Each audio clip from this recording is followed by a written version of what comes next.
आज के समय में महिलाएं पुरुषों से कंधे मिलाकर चलती हैं। ऐसा कोई काम नहीं है जो आज के समय में महिलाएं नहीं कर सकती। लेकिन फिर भी ऐसी बहुत सारी परिस्थितियां हैं जहां पर महिलाएं अभी भी पुरुषों से बहुत पीछे हैं। इस बात में कोई दो राय नहीं है कि शिक्षा के मामले में दुनिया भर में महिलाओं की स्थिति पहले के मुकाबले काफी बदली है। पहले ना केवल औरतों को कमरे की खुली खिड़की से ही सपने देखने का अधिकार हुआ करता था, बल्कि उन्हें अपनी साथी की शारीरिक, मानसिक और यौन हिंसा भी सहनी पड़ती थी। अब हालात बदल चुके हैं। आज के दौर में महिलाएं हर एक क्षेत्र में अपना नाम रोशन कर रही हैं। हमारे देश में एक महिला ऐसी भी थी जिसका विवाह मात्र 9 साल की उम्र में हुआ, और 18वीं शताब्दी में जब महिलाएं घर से भी नहीं निकलती थी, तब इस लड़की ने न केवल विदेश जाकर मेडिकल की पढ़ाई की, बल्कि वो भारत की पहली महिला डॉक्टर भी बनी। जी हाँ दोस्तों, आज हम बात करेंगे भारत की पहली महिला डॉक्टर आनंदी गोपाल जोशी की। तो चलिए दोस्तों, सुनाती हूँ मैं आपको आनंदी जी की एक सच्ची कहानी। आनंदीबाई जोशी का जन्म 31 मार्च 1865 को पुणे के एक जमींदार परिवार में हुआ था। मायके में उनका नाम यमुना था, जबकि ससुराल वाले उन्हें आनंदी बुलाते थे, क्योंकि पहले के जमाने में जब महिलाओं की शादी हो जाती थी तो उन्हें अपना सरनेम ही नहीं बल्कि अपना रियल नेम भी बदलना पड़ता था।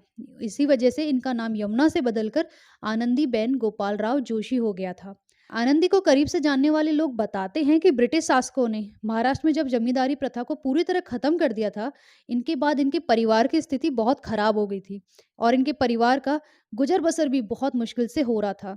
इसी संकट की वजह से उन्होंने अपनी 9 साल की बेटी आनंदी का विवाह अपने से 16 साल बड़े गोपाल राव के साथ करा दिया। गोपाल राव की आयु उस समय 25 साल थी और उनकी पहली पत्नी की मौत हो चुकी थी। आनंदी उनकी दूसरी पत्नी थी। आनंदी की शादी में सब कुछ एकदम बढ़िया था। उनके पति न केवल उन्हें सपोर्ट करते थे, बल्कि उनको खूब सारा प्यार करते थे। ऐसे में एक समय भी आया जब आनंदी एक बेटे की माँ बनी। हालांकि माँ बनने के 14 दिन बाद ही उनकी खुशियां मातम में बदल गई। दरअसल आनंदी का बच्चा एक गंभीर बीमारी से पीड़ित था, जिसकी वजह से वो 10 दिन के अंदर ही मर गया। बच्चे की मौत ने न केवल आनंदी को गहरा सदमा पहुंचाया, बल्कि उन्होंने यह ठाना कि वह किसी को भी असमय मरने नहीं देंगी। बच्चे के खोने को दर्द ने आनंदी को दुखी करने के साथ साथ एक नया लक्ष्य दे दिया। उन्होंने इस दौरान ठान लिया कि वो एक दिन जरूर डॉक्टर बनेंगी, और जैसे उनका बच्चा मरा है ऐसे कोई बच्चा नहीं मरेगा। उनके इस संकल्प को पूरा करने के लिए उनके पति ने उनकी पूरी मदद की। उस समय आनंदी को केवल अपने परिवार से नहीं बल्कि समाज से भी लड़ना था। उन समाज की तमाम आलोचनाओं को सहना था। लेकिन एक समय पर उनके परिवार वालों ने भी उनका साथ देना बंद कर दिया।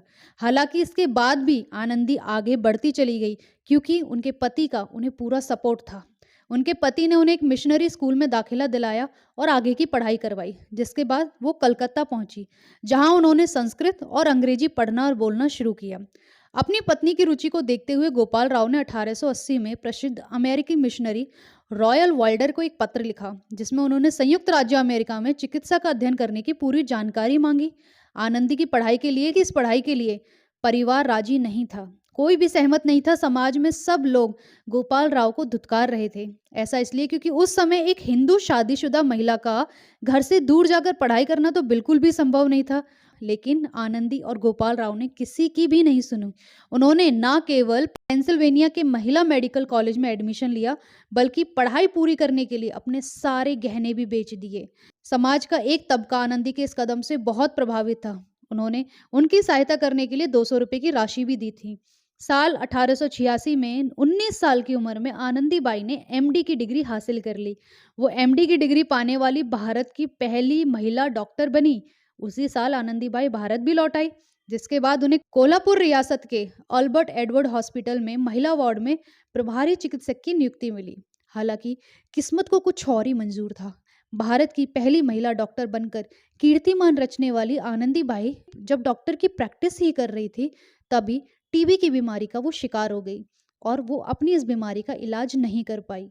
वह काफ़ी बीमार रहने लगी, जिसके बाद 26 फरवरी 1887 में महज 22 साल की उम्र में ही आनंदीबाई जी का निधन हो गया। इस बात में कोई दो राय नहीं है कि आनंदीबाई की मेहनत के बिना उनका आगे बढ़ पाना मुश्किल था। लेकिन इस पूरी कहानी के नायक उनके पति गोपाल राव भी रहे, जिनके साथ के बिना आनंदीबाई जोशी का देश की पहली महिला डॉक्टर बनना मुश्किल था। ऐसा इसलिए क्योंकि जब महिलाओं के लिए पढ़ना लिखना केवल एक सपना होता था, उस दौर में भी आनंदी के पति की सोच काफी मॉडर्न जमाने से ताल्लुक रखती थी। एक अच्छा जीवन साथी वही होता है जो अपने साथ-साथ अपनी पत्नी को भी आगे बढ़ाए, उसके सपनों को पंख दे। और ऐसे ही थे गोपाल राव जोशी। आनंदीबाई ना सिर्फ भारत की पहली महिला डॉक्टर बनी, बल्कि वो गूगल डूगल के साथ सम्मानित भी किया गया उन्हें। साथ ही शुक्र ग्रह के एक ग्रह का नाम आनंदी गोपाल भी रखा गया है। आनंदीबाई गोपाल को मेडिसिन के पुरस्कार से भी सम्मानित किया गया है, क्योंकि उन्होंने चिकित्सा सेवा को आगे बढ़ाने का काम किया है। बता दें कि आनंदी पर बायोग्राफी और फिल्म भी बनाई गई है। जी हाँ, कैरोलिन वेलिस ने 1888 में बायोग्राफी भी लिखी थी। साथ ही आनंदी गोपाल के नाम पर दूरदर्शन पर सीरियल भी प्रसारित हुआ है।